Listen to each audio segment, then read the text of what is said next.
എല്ലാവർക്കും നമസ്കാരം. Let's talk about കാനഡയുടെ അടുത്തൊരു എപ്പിസോഡ്. നമ്മളിപ്പം കോളേജിലൊന്നുമല്ല വന്നിരിക്കുന്നത്, നമ്മളിപ്പം നിൽക്കുന്നത് ഒരു ഷോപ്പിലാണ്.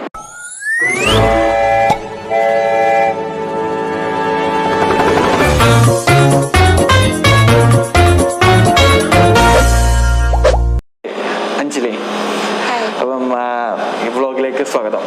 Thank you.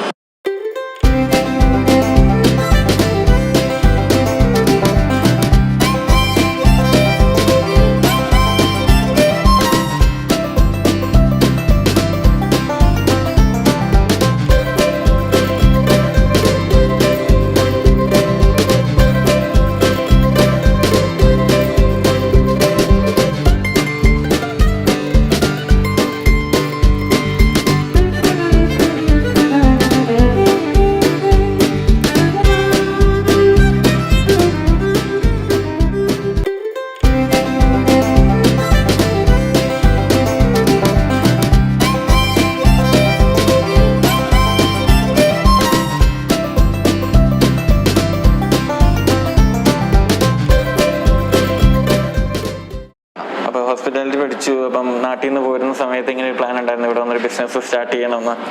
നാട്ടിൽ നിന്ന് പോകുന്ന സമയത്ത് ബിസിനസ് സ്റ്റാർട്ട് ചെയ്യണമെന്നുണ്ടായിരുന്നു, പക്ഷെ എൻ്റെ ആഗ്രഹം നാട്ടിൽ സ്റ്റാർട്ട് ചെയ്യണമെന്നായിരുന്നു. പക്ഷെ ഇവിടെ വന്നു കഴിഞ്ഞപ്പോൾ ഇവിടെയും സാധ്യതകൾ ഉണ്ടെന്ന് അറിഞ്ഞു.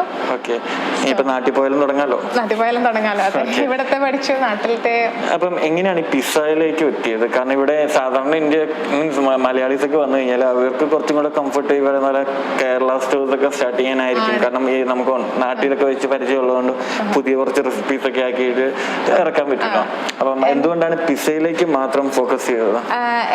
എനിക്കും ഒരു ആഗ്രഹമുണ്ട് ഫ്യൂച്ചറിൽ നല്ലൊരു റെസ്റ്റോറൻറ്റ് തുടങ്ങണമെന്ന്. പക്ഷെ നമുക്ക് കനേഡിയൻ ബിസിനസ് എൻവയോൺമെന്റ് അറിയില്ല. അപ്പൊ അതറിയണമെങ്കിൽ നമ്മൾ ഇവിടെ ഓൾറെഡി റൺ ചെയ്ത് പോകുന്ന ഒരു ബിസിനസ്സുമായിട്ട് അറ്റാച്ച്ഡ് ആയാലാണ് എന്താണ് ഇവിടുത്തെ കാര്യങ്ങളെന്ന് കറക്റ്റ് അറിയാൻ പറ്റുള്ളൂ. അപ്പോൾ ഞാൻ വിചാരിച്ചു, എനിക്ക് ഇവിടെ വർക്ക് കിട്ടിയത് ഫസ്റ്റ് കിട്ടിയ വർക്ക് ഇതാണ്. അപ്പോൾ ഇവിടെ ഉള്ള ഓണേഴ്സ്, ഫ്രാഞ്ചൈസ് ഹെഡ്സ് അവരൊക്കെ ഭയങ്കര സപ്പോർട്ടീവ് ആയതുകൊണ്ട് അവർ ഇങ്ങനെ യങ് ആയിട്ടുള്ള ആളുകൾക്ക് മാനേജ്മെന്റ് പൊസിഷൻ കൊടുക്കാൻ റെഡി ആയതുകൊണ്ട് അവർ സപ്പോർട്ട് ചെയ്യുന്ന അറിഞ്ഞപ്പോൾ ഞാൻ വിചാരിച്ചു ഓക്കെ, ഒരു ട്രൈ ഇവിടെ കൊടുത്തിട്ട് സക്സസ് ആണെങ്കിൽ ഫ്യൂച്ചറിലേക്ക് നോക്കാമെന്ന്.